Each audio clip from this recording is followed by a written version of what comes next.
Chapter 2. The council wasted no time getting down to business. No sooner had Munda and Darth Zyle enter the room did the council pounce upon them. "We've just heard disturbing news of one of our Padawans, Lord Zyle. He seems to have lost an arm while dueling your apprentice. Not a good start to a peaceful alliance. How do you explain this?" Master Roth demanded.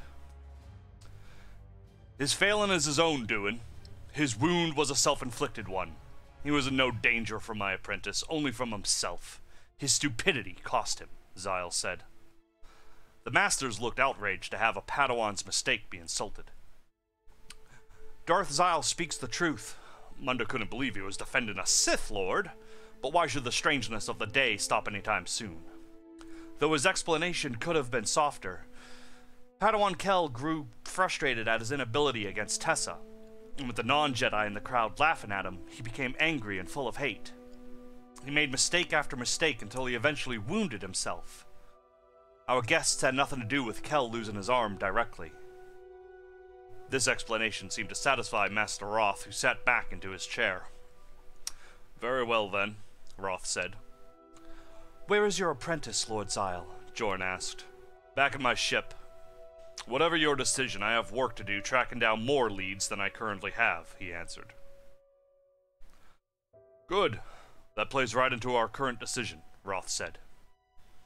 "It has been decided that while we do believe you to be telling the truth, even if it's only a half-truth, about this potential Sith Empire, the Council simply does not hold sufficient evidence, or even proof, to give you full backing and support of the Jedi Order at this time." Zyle's eyes rolled and his head dropped, trying with all he had to hold back his frustration. "However," Roth continued, "that does not mean that we are not interested in trying to procure any evidence and proof. Therefore, we have dispatched a number of Jedi Knights with orders to try and locate any evidence of a Sith cult. As of right now, they are simply going where the Force guides them.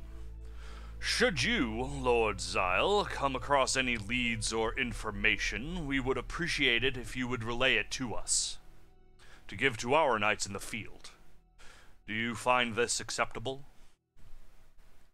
"It's certainly a start," Zyle answered, "and a welcome one. We have a lot of work to do.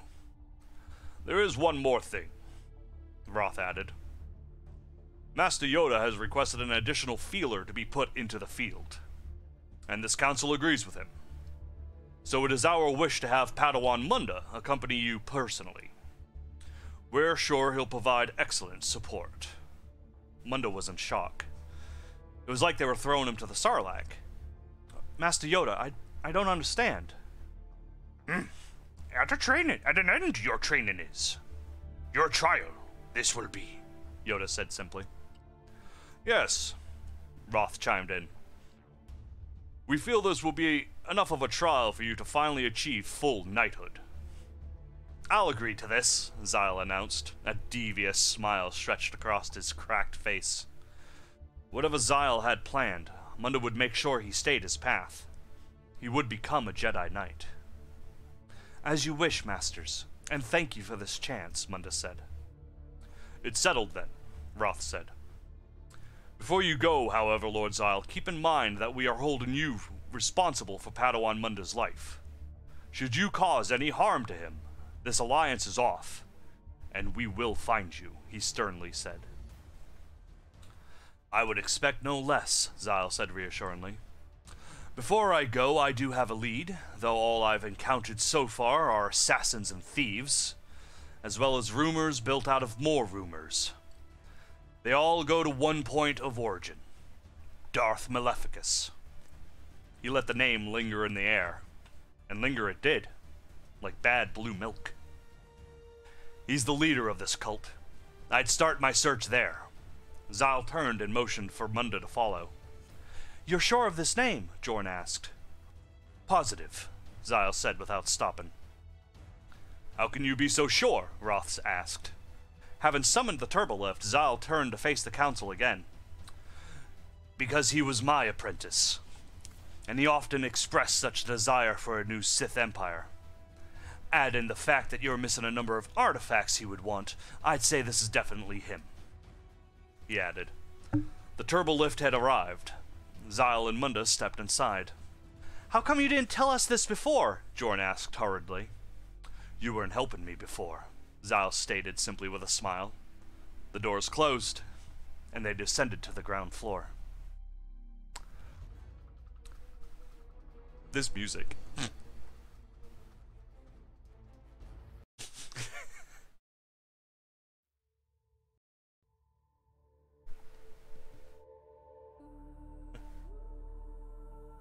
"Well, that was quite the dramatic exit," Munda said, laughing. "Yes, I timed that perfectly," Zyle responded. "At least that part of you hasn't changed," he said, still laughing slightly. "Why should it? It works every time." Munda knew exactly what Zyle meant.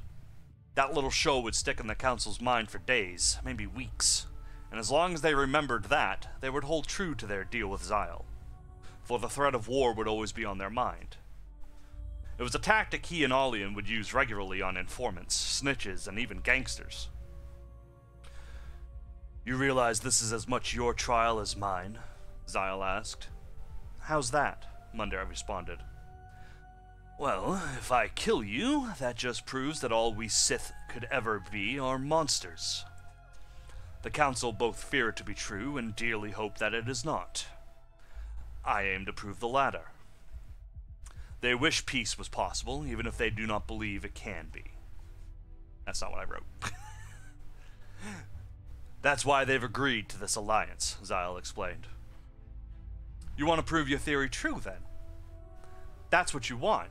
You want to prove you can master the dark side and still maintain your moral code." "That's not why I'm here, but such a victory over the Council will be a nice bonus," Zyle concluded. Turbo lift doors opened, and to nobody's great surprise, the mob was back. Zyle pushed his way through the large crowd. He was getting annoyed at their constant presence, and was looking forward to beginning his hunt. The little support that the Jedi were giving him would hopefully be enough to aid in finding Darth Maleficus. But Zyle had his doubts. It would have been easier to have direct contact with the Jedi Knights and the Council dispatched. Instead, now he had to relay any leads to the Council, who would then in turn relay their own versions of the leads to the Knights, who would then report their findings back to the Council, and then finally back to Zyle. By the time the massive relays were over with, Zyle would be lucky to even get half of the full story, and the other half would be completely lost in translation. His patience was already growing thin at the thought.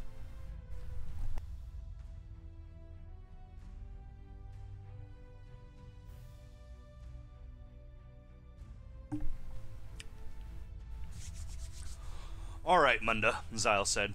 "We're gonna get a few ground rules set." Munda couldn't argue that a few rules wouldn't hurt the mission they had, but he worried that they would be a little too extreme. "Alright, what are you thinking?"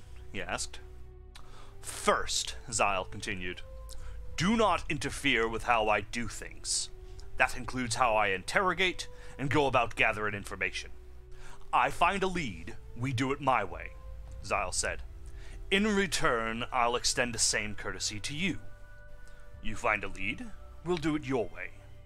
At least until your way is getting us nowhere. Agreed?" he asked. Munda had expected such a rule. Zyle would of course want his freedom to do what he liked, though Munda feared that could lead to the Sith Lord torturing innocent people. Munda also suspected that's why he would be traveling with Zyle in the first place, to try and keep the Dark Lord in check. "Agreed," Munda answered simply. "Second," Zyle went on, "I am not a fool. As part of the Jedi trials, you are supposed to deal with the dark side and any who use it, which means it is both your duty to resist my temptations, as well as trying to convert me back to the light. To avoid unwanted complications," Munda knew he meant killing each other, "spare me the lectures of finding peace and wisdom and redemption, and I shall extend to you the same by not promising you power and dominance and Wookiee ookies and whatever else the Jedi have told you I'll use to lure you in. Deal?" Munda could hardly argue with that one as well. "Deal," he answered. Nearing the landing pad, both Zyle and Munda had sensed something was going on. They could hear the hum of a lightsaber, as well as repeated blaster fire. Neither of them assumed that Kel's training remote had followed anyone. Two Jedi ahead of them also heard the commotion and started to run towards the noise. Knowing that it was originating from Landing Pad 7, Zyle and Munda ran to catch up. As they turned into the room, they were greeted by the scene of Tessa, her lightsaber deflecting blaster fire into the walls, ceiling, and floor of the landing bay, and the landing officer, who was trying with all he had to make sure one of those bolts burned a hole straight through her. The officer was becoming more frantic with each deflected shot.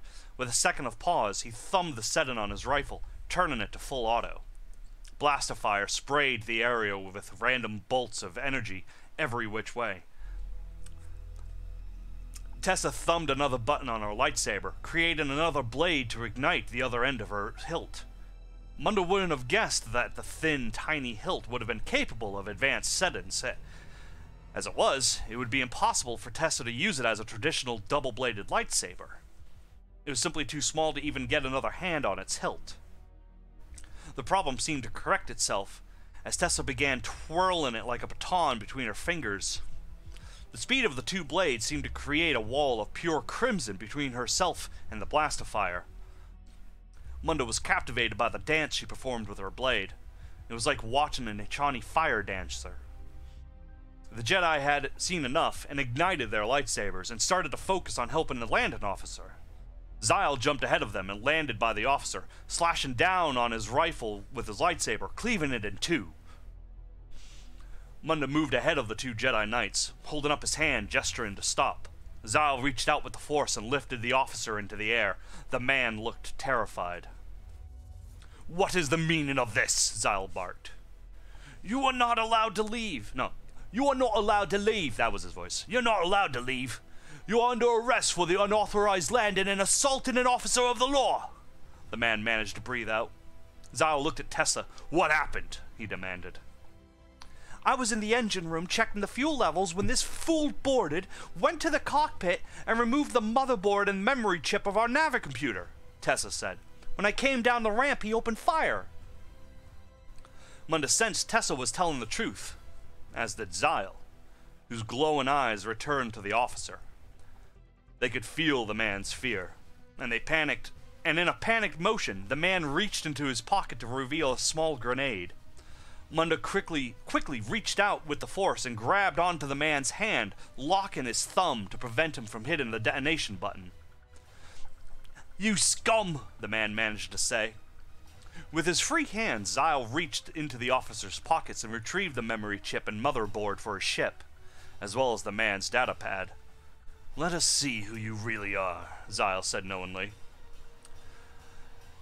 The officer managed to free his other arm, which he swung over to the grenade and went to push down on the detonation button. Zyle force pushed him 10 meters away into the wall.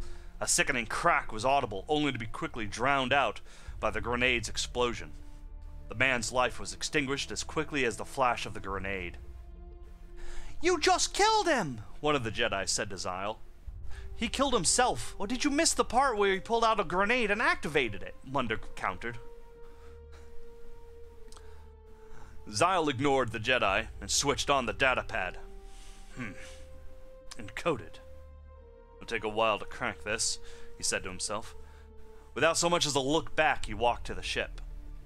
"Don't be rude, Tessa. Welcome Munda aboard," as he walked past.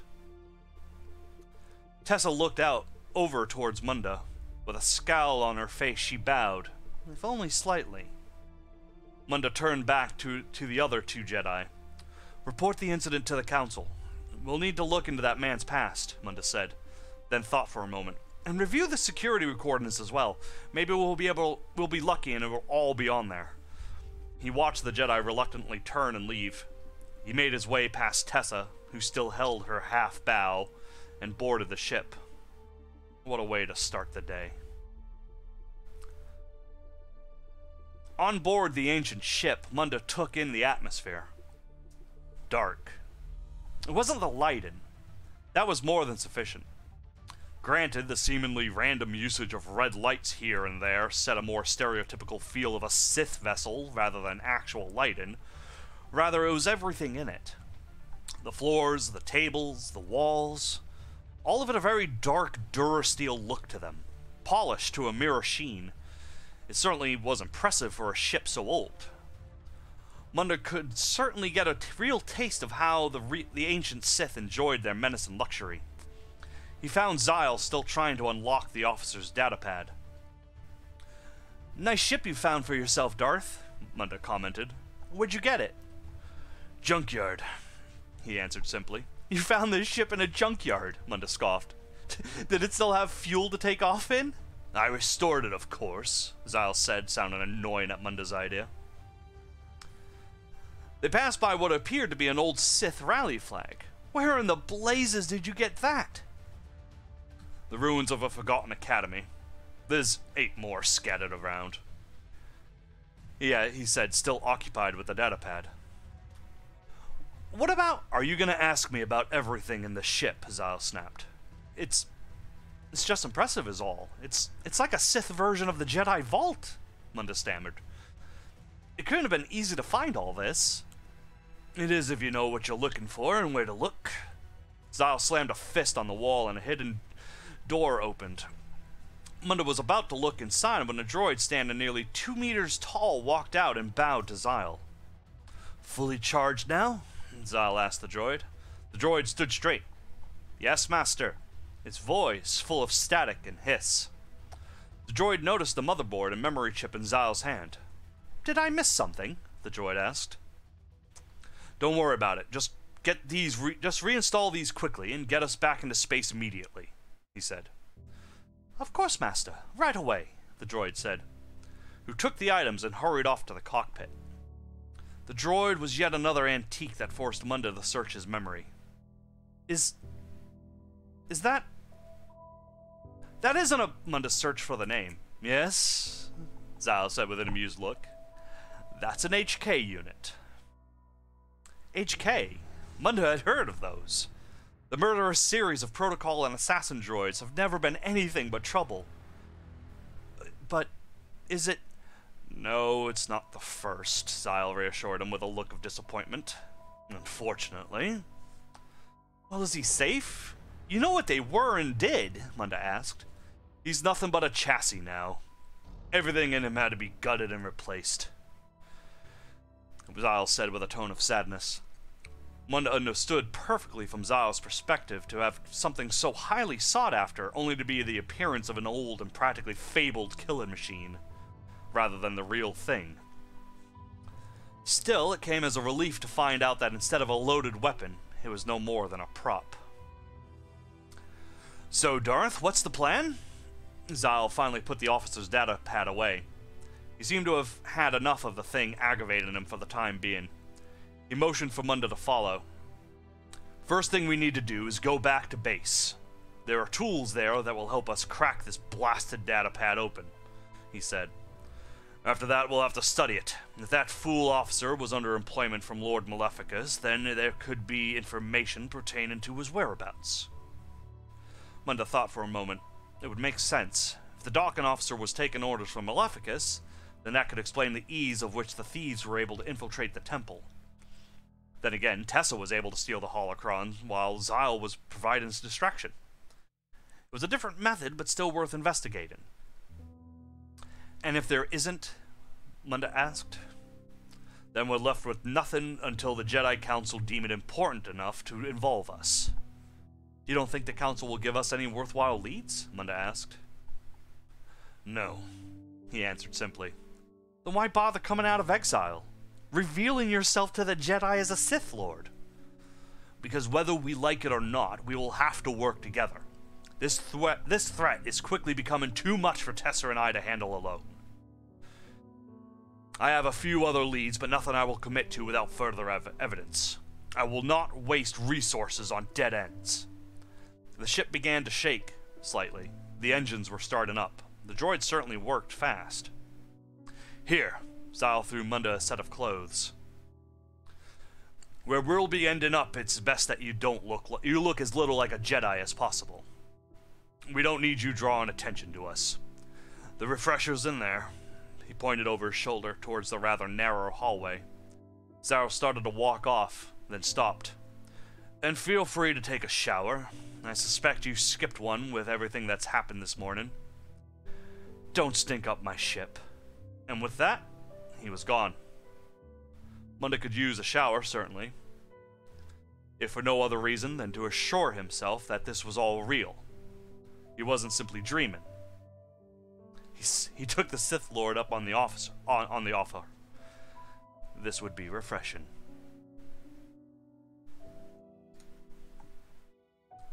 End of chapter 2. Oh, God.